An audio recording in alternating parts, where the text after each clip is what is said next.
25, somewhere there. It used to be the habit of our youth group that after church on a Sunday night, and those were the days when there was a church service morning and night. Do you remember those days, some of you? And you were sort of bound to go. And when we did, and we enjoyed it thoroughly. But we were in my home, actually, when this happened, and we were discussing Solomon and his encounter with God in a message. And it was in a dream, excuse me, and Solomon was asked by the Lord, what is it that you would want me to give you? You've just become king of Israel. What do you want? And Solomon, being the wise person that he developed into, didn't ask for riches or for more lands, because riches in those days, it's not just a matter of personal selfishness. A king needed money, needed treasure to barter with other countries. So it would have been relatively legitimate for him to have asked for riches. But he didn't, as we know. Most of you sitting here will know what he asked for. He asked for wisdom to govern the people wisely. And the Lord was impressed, obviously, by that, because not only did he give him wisdom, but he did give him riches as well. Then the leader of the little gathering, there weren't that many of us, said to each one of us, if the Lord was to speak to you in a dream, in a vision, or just quietly in the recesses of your heart, if he was to ask you, what do you want me to give you? What would you say? Now, of course, it was a Christian group. So people did say what you would expect Christians to say. Nobody said, I'd like to win tax lotto. Nobody said that. Excuse me. But they said things like, to give me a good husband, a good wife, to lead me into the sort of job you want. Maybe I'm battling whether I should go into ministry, and the Lord helps me with that. When it became my turn to speak and to give my answer, it was reasonably easy to make that decision and to speak it out. What would I ask the Lord? I'm 20 odd years of age. What would I ask the Lord if he was to give me what I wanted? And it was quite a simple and yet direct request to always hear the voice of God clearly. When you think about that, that's pretty important, isn't it? We are Christians and we need to hear what God is saying, and we don't want any counterfeits, thank you.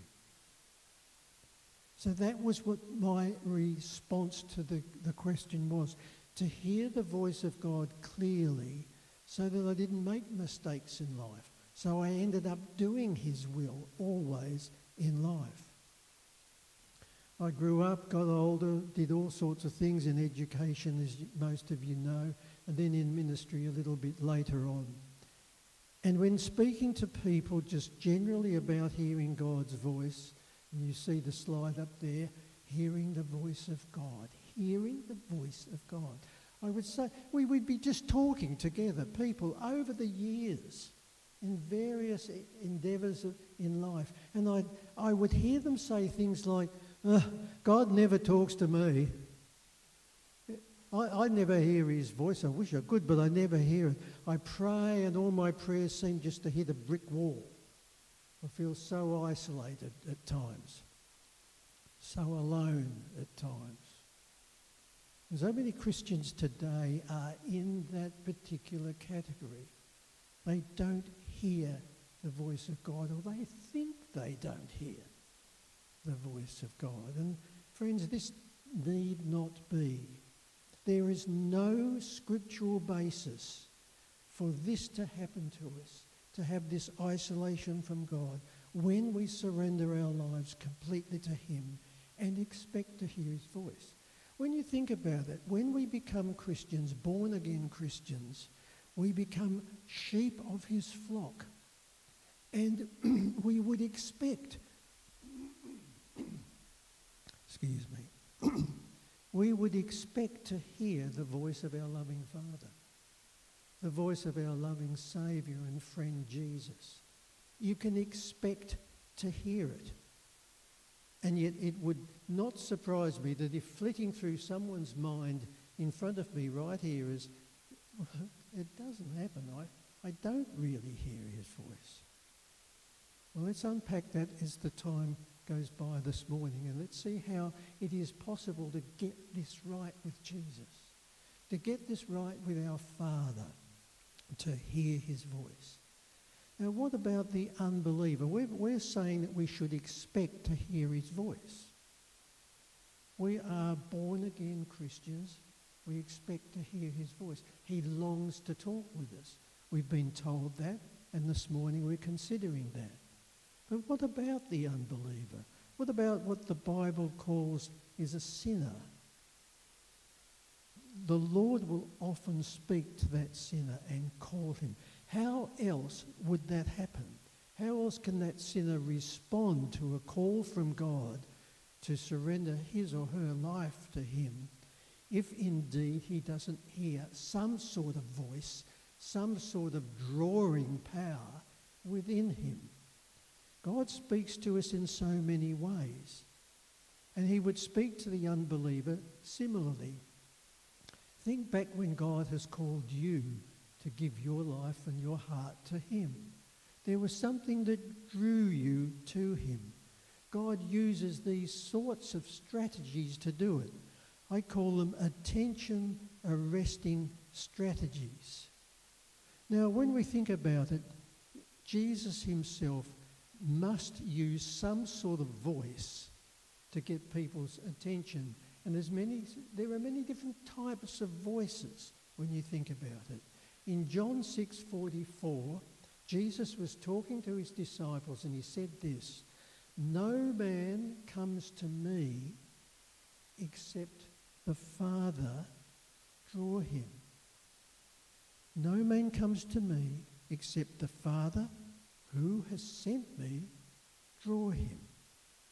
So this will become for the unbeliever an inner voice from God, or a word from a witnessing friend, or a multitude of what I said before of God attention-arresting strategies.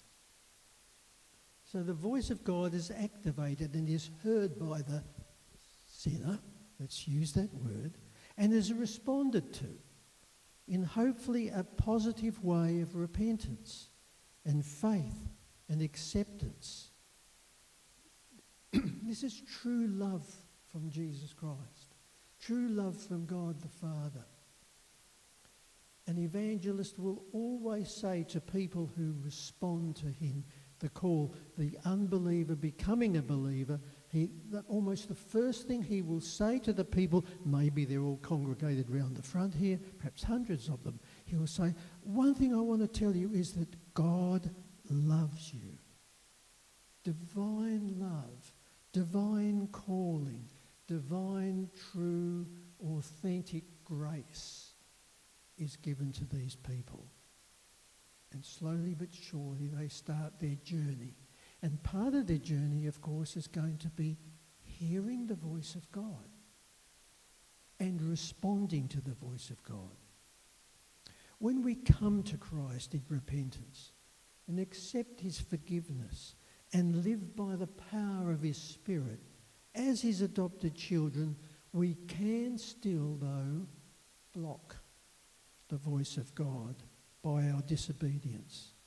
It's possible for us to hinder Christ's voice from getting through to us. The scriptures are full of this sort of thing. We don't actually fracture our relationship with God when we sin, and all of us sin every day at some stage, maybe in thought, word or deed. We don't fracture the relationship, but we can strain the fellowship. And that can happen In Psalm 66 verse 18 we read, "If I regard iniquity in my heart, the Lord will not hear me." It's rather interesting. It doesn't simply mean that, you said a bad word because the mower wouldn't start or something. I'm not talking about that, because that can sort of spoil and taint our spiritual fellowship with him. But you don't stop the fact that he died for you and you accepted him and he's still part of you. But if it's looking at, there's a thing in your life that is not fully surrendered, it's not of God. And I'm not going to give examples of that this morning, because you're all experienced enough people to know what that could be, including the youngsters here.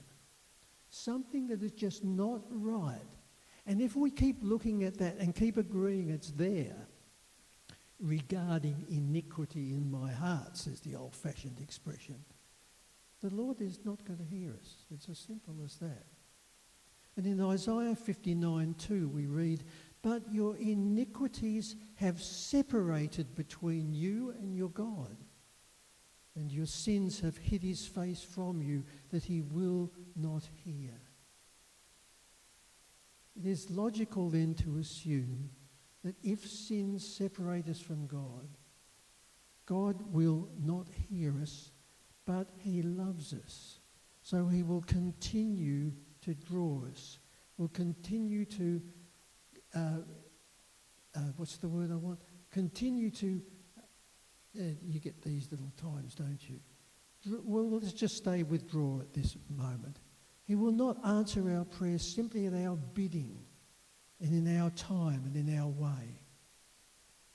But after repentance, washing and regeneration by his Holy Spirit, a spirit-filled child can then, making him or herself right with God, can confidently expect to hear God speak to them.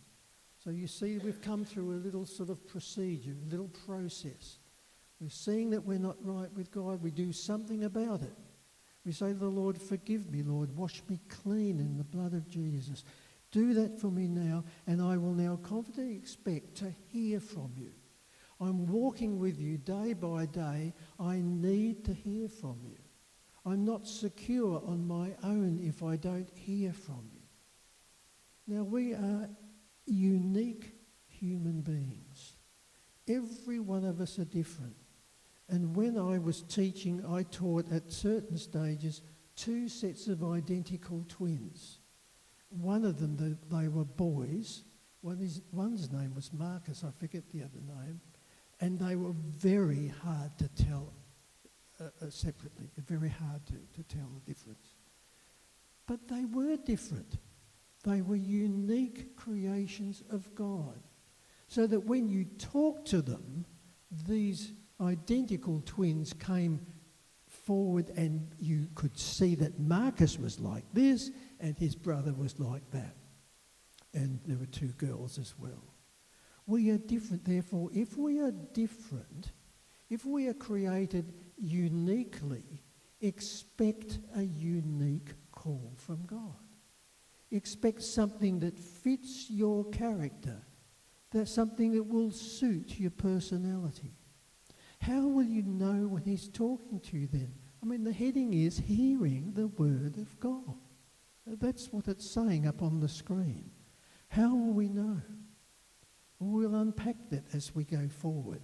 But you know by now, many of you would be able to answer this question: how do we hear? Being unique creatures, unique children of the Most High. It can be a sort of mind pattern. It can be an impression. It can be a thought. It can be a sentence that feels something enters your mind and you know you didn't say it. You know that that thought didn't come from you. It may be a picture. It may be the answer to a question you've said to the Lord, "Lord, what do I do about this blooming issue that's arisen in my life and I don't know what to do about it?" It may be a scriptural verse. Many times it can be. And it can be a sort of sacred stillness. A sacred stillness. He actually, though, promises to call us. When we talk to him, God says in his word, and we're going to see that in a second, that he will in fact reply. When Job was in terrible trouble, in great trials and great distress, his wife had told him, curse God and die. His 3 friends, if you recall, gave him erroneous advice. And all they did was blame poor Job. And God knew and says in his scriptures that Job was a righteous man. And he gave Satan a certain amount of license with him. You can do anything to him, but you are not to kill him. But you can do anything else. And this is what this is what Job said at one particular time during all of his trials and all of his sufferings. Summon me, God. Call to me, God, and I will answer you. But let me speak, and you will reply. Job 13:22. Lord, yeah, call to me, certainly call to me, but Lord, I'm calling to you too, and I know you will reply. Scripture, I know you will reply. It's a promise. And in Isaiah 65:24, it says, before they call, I, God, will answer. So open 2-way channels of communication between us and God are established by our obedient, loving relationship with him. God will answer our request. God will answer our question. He just said so. I will reply. I will reply. Okay, I understand that he will answer, but how do I hear the voice of God? How do I know it's not my own voice? How do I know it's not the world's type of information, the world's advice? How do I know if it's just normal, acceptable and expected? And how do I know also if it's Satan's voice? Satan is a deceiver and a liar and an accuser. How, Lord, do I know it's you talking to me? Well, we'll unpack it. In the New Testament, the Greek word for word and for the written word is logos, and a lot of people know that. Jesus himself was called the Word, the Logos. For the written word is logos. Now the spoken word, and now we prick up our ears because that's what we're talking about this morning. The spoken word is most usually the word rhema, R-H-E-M-A, Greek. Now, if that's the case, it follows then we can expect to hear the voice of our Lord and Saviour in 2 ways, the Logos way and the Rhema way, the written word of God and, of course, what we're speaking about this morning, the Rhema word of God. But how does this happen then? Many people actually claim to have heard a voice from God, an actual, literal, audible voice from God. Let's have a look at those for a moment. People, even in our present age, sometimes say they heard a distinct voice from God. I'm not saying that many people do. Most people don't. Most people experience what we were speaking about earlier, that mind impression, the thought, the sentence that comes, the scriptural verse, all valid, wonderful. And indeed, let's never forget, silence. Sacred silence. Be still and know that I am God. Do you remember Adam in the Garden of Eden after he'd sinned and he covered himself, what we think, with fig leaves and things like that? And God came in his usual way, and God is God, he knows what he's doing. Where are you, Adam? And Adam hid. He didn't want to be seen as naked. Samuel and Jan read that for us before. Heard the voice of God. Samuel, Samuel. Runs to Eli. He's his boss, really. He's the priest of the temple, and Eli is just an apprentice, really. And Eli said, I didn't call you. It's okay. Go back. Samuel, Samuel, comes the voice again. Yes, Eli, look, what do you need? Whatever you need, I'll do it for you. It doesn't matter if it's late at night. That's fine. No, I didn't call you. Go back to sleep, son. Samuel, Samuel. Look, you did call me Eli. I've heard it distinctly. My name, Samuel. Eli gets the message and says to the boy, this well could be the Lord speaking to you. Go back, lie down, and if you hear it again, say, speak, Lord, for your servant is listening. Elijah on Mount Horeb. The Lord said to him, go forth and stand upon the mount before the Lord. And the Lord sent a great wind. Elijah pricks up his ears. He sort of battles against the elements of the wind, just about blowing him off his feet. And the scriptures tell us that the Lord was not in the wind. Then there was a great earthquake, and he's sort of probably even lying on the ground, clinging on, hands digging into the dirt to stop himself from moving all over the place. This great earthquake. Well, Lord, this is enough to get my attention. But no, the Lord was not in the earthquake. And then there was a fire, possibly enough to singe his skin. Elijah expected perhaps the fire. Fire is often used by God. Elijah called fire down on the altar in front of all of the priests of Baal, if you recall. Fire was powerful, but in this instance, the Lord was not in the fire. So he wonders what's going on and just stops for a moment and realises there is a still, small voice. Speak, Lord, for your servant heareth. What about Moses then? Sees a burning bush, realises that this is a miracle of God. And God says to him, all of these are audible voices, don't forget. Audible voices. Moses, take off your sandals.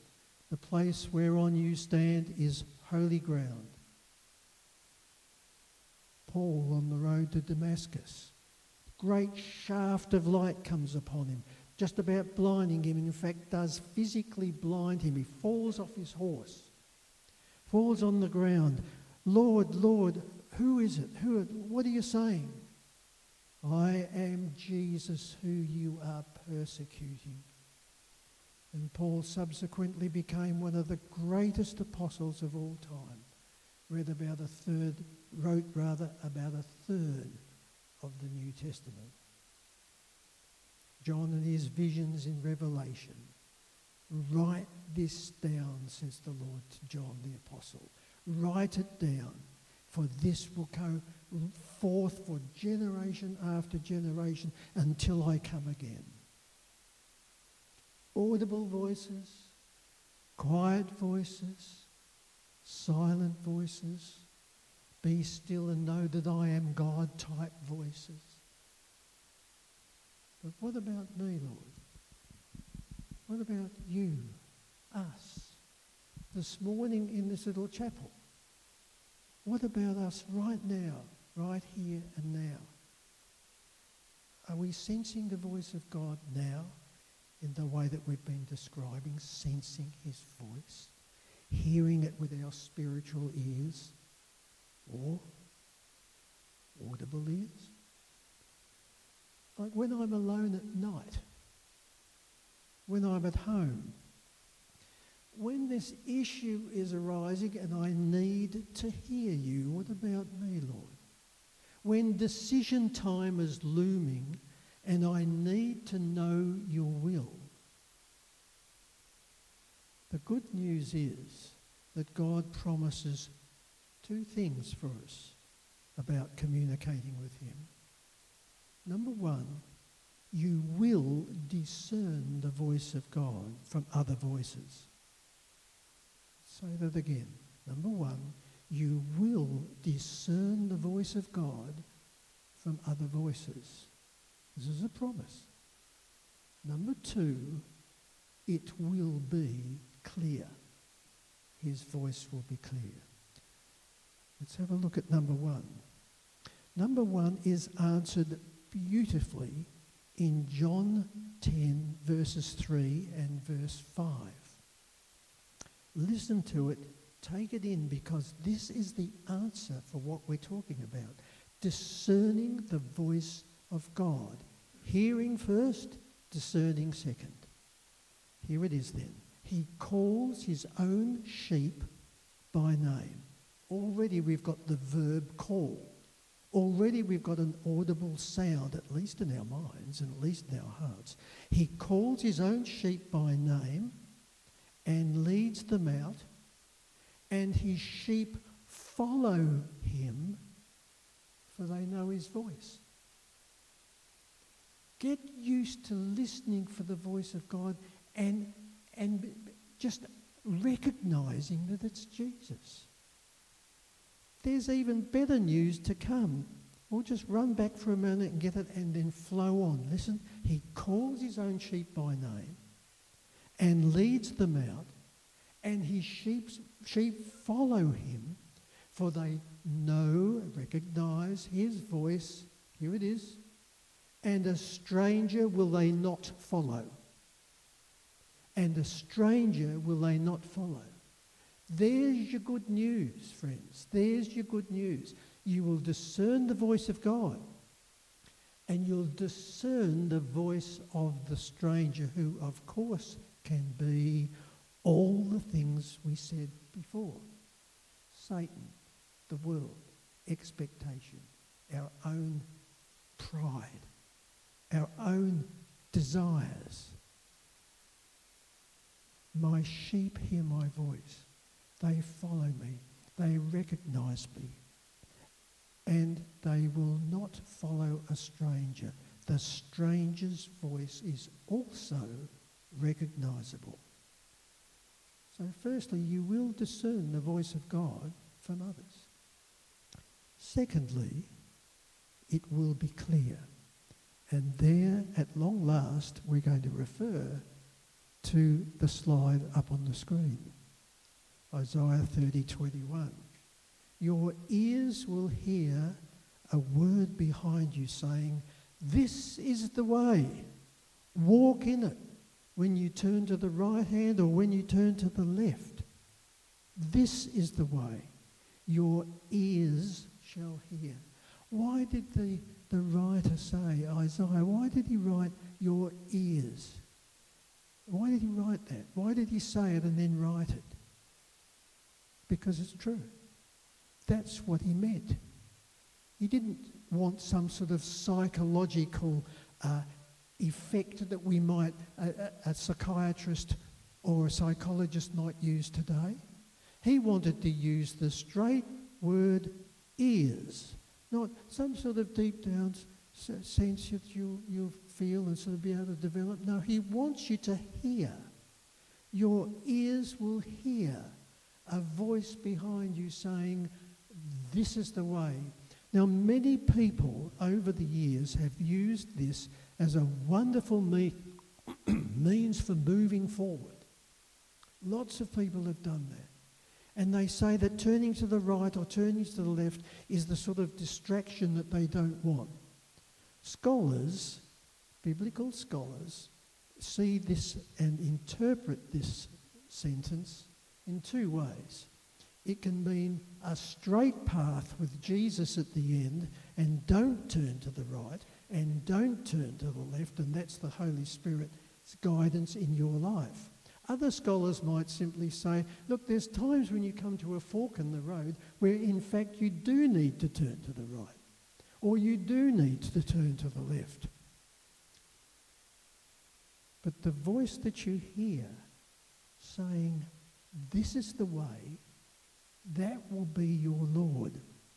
That will be your Saviour. Now, how do you put that into practice? It's not very well for me to be spouting that up here. One thing is important to recognise right now is that there's no substitute for spending time with the Lord. There's no substitute for spending time with his word, the Logos word that we were speaking about before, open before you. The Bible open there, steeped in the word of God, so that his will and his voice is heard through passages that you know. Because of the developing knowledge of Scripture that you're gaining, that idea of making a foundation. The Scriptures are a foundation for your daily living. There's no substitute for that. And you get inner guidance from that. Now, after spending time with the Lord in prayer, with his word open before you, often an inner yes, a real affirmation occurs. And it's logical and it feels right. Does what your request embody satisfy the word of God? Because we said we're going to look at it now in the practical sense. How does it affect us in daily life? We've said then that we can discern the voice of God. We've said that it's going to be clear. We've said that we do need to spend time in the Word. But every now and again, important issues arise and we need answers. We need that actual yes in our lives. One of the important things to recognise here is not to put words into God's mouth. That's very easily done. And you can say, look, I really want this to happen. I really, this particular... And you notice I'm not giving examples just at the moment because everybody, as we said before, is unique.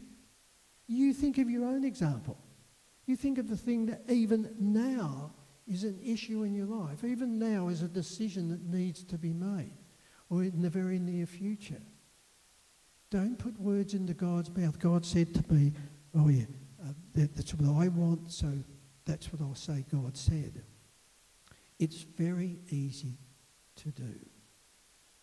But it's important to ask the Lord, is the answer to what I've just heard from you, is it you, Lord? Does it feel right? Does it satisfy Scripture? Now there is a very important little litmus test for us all. If you feel God says something to you that is not scriptural, forget it. It's not right. Now I feel led to give you some examples of how I deal with it. An issue is, say, looming in my life, and I'm trying to think of the best example. Possibly, you want something that's meaty, something that is fairly big, and possibly the best example at the moment that I can think of would be, say, when we left, Jane and I left Mount Dandenong and came up here to Bright, and we needed to know. So, what did I do? What do I do in these important times where an issue has arisen, it has to be resolved, a decision has to be made? It's not a quick fix, this, but it does help. And it's got a scriptural basis to it. Because Jesus said, when you pray, go into a quiet place, like he used the word closet, shut the door, and pray in secret. and your Father who sees you in secret will reward you. Now, what I would do in these circumstances is I firstly get myself into this quiet place. Now, I live alone, so that's easy done. I can just simply go into one of my reclining chairs. Now, remember, I'm asking the Lord for a very definite direction to move in. So we've got the message, have we? This is important in my life at this point in time. I'm using an example of coming to Bright. I repent of all known sin when I'm by myself. Lord, just show me. Show me any unconfessed sin. Something that I'm not even aware of. Something that's sort of still unyielded. I want to be completely cleansed by your shed blood. I want to be filled with your Holy Spirit now. If you've cleansed me now, please, Lord, fill me with your Holy Spirit. Then I ask the Lord to cleanse with his blood the room I'm in and the house. To throw out and to dismiss any spirits contrary to the will of God, anti-Christian spirits. And I ask the Lord then to completely fill the area where I am, the room I'm in. Come, Lord, fill it all. Then in the name of Jesus, and that's very important, in the name of Jesus, I, with the authority that's within me, as a Spirit-filled Christian, Spirit-filled Son of the living God, I silence all voices that are clamouring for my attention. And I am silencing my own voice. I might say something like this: Lord, in the name of Jesus Christ, I silence all voices that are clamouring for my attention. I silence my own voice. I silence the voice of the world. I silence the voice of Satan in the name of Jesus. I'm going to accept by faith that the voice I hear is yours. Now, if you flick back to what we've been saying in the last few minutes, we've given ourselves a pretty good basis, a pretty good foundation for believing that this is going to happen.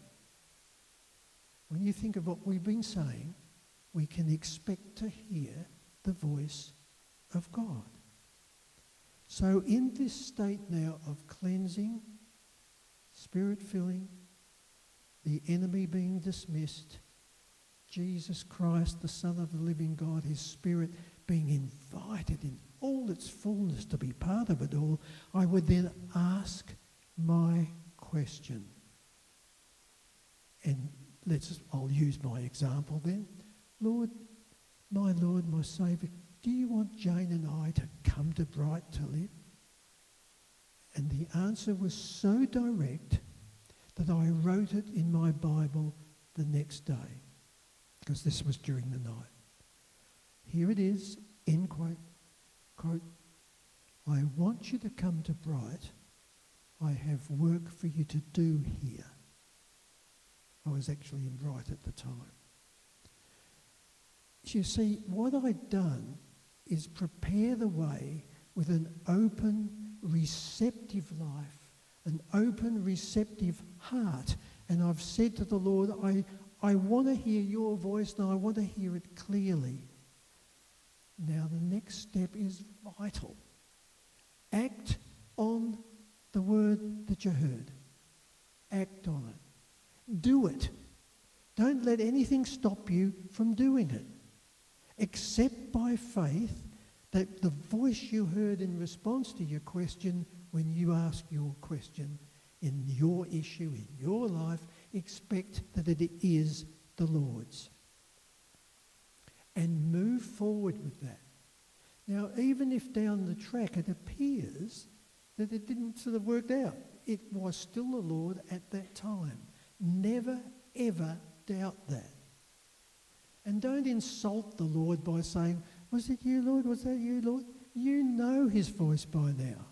We said earlier, my sheep hear my voice, and a stranger will they not follow. We've got that discernment that's there. If you really need to test his voice, you can do it scripturally. You can actually do it scripturally. In 1 John, the epistle of John, chapter 4, verses 1 to 3, it actually gives us a formula, a God-given formula, that will test whether in fact you heard God's voice.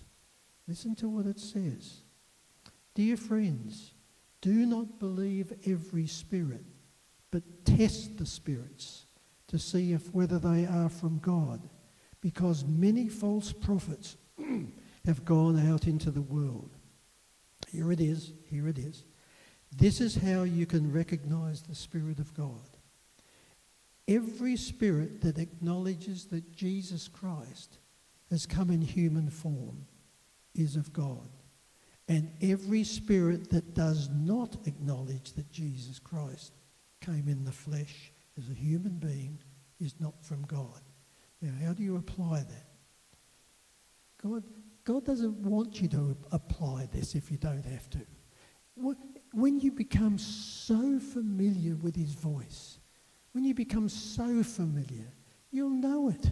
You won't have to keep insulting him by saying, is that you, God? Is that you, God? You won't need to keep doing that. But this does work. Spirit, here it is, how you would apply it would be like this. Spirit of the answer to come to bride, do you confess that Jesus Christ came in human form? Yes. And if it was not from God, it just dissolves, fades away. So test the voice if you have to. You can do it scripturally. But get to know Jesus so intimately. Get to know him so well that you don't need to do that. You just talk to your friend. Just talk to your friend Jesus and he'll talk back to you. So the challenge is before us this morning. Can we with Samuel say, speak, Lord, for your servant is listening? Are we making lame excuses for not even trying to hear the voice of God? Maybe we are fearful of what he might ask us to do. He may ask us to do nothing, but he most certainly will ask us to be something. May we pray.